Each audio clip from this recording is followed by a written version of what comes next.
Just for a minute, I want you to close your eyes and I want you to imagine your favourite person. I want you to imagine that you're holding that person's hand. Well, did you do it? How did it feel when you held that person's hand? Perhaps it felt warm, comforting. The simple gesture of holding somebody's hand can mean a lot of different things for different people.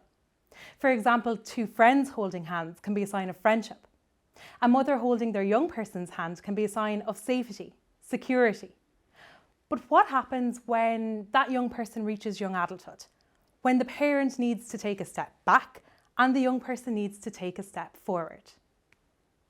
Mom, who will hold my hand? That's the question that many young people who are living with a chronic illness ask their parents when they're faced with the healthcare transition between paediatric and adult services. Think back to when you were a teenager. Perhaps you're thinking about increased independence, spending time with friends. You might even be thinking about some of the more challenging times that you went through.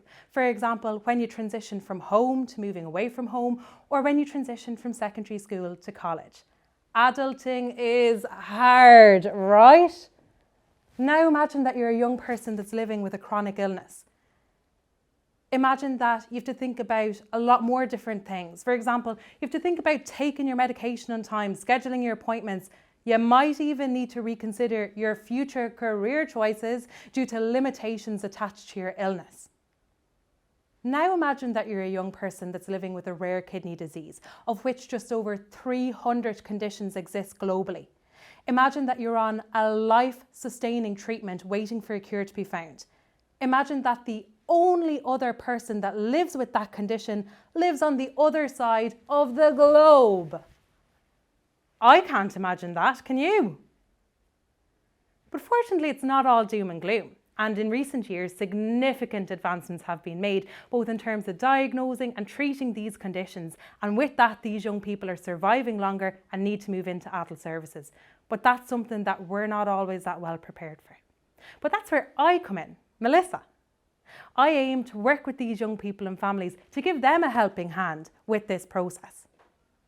Principle 2 of the United Nations Sustainable Developmental Goals is committed to leaving no one behind. And that's irrespective of whether that person lives with a chronic common or a chronic rare disease. So with that, I'm raising my hand to leaving no one behind. Are you with me?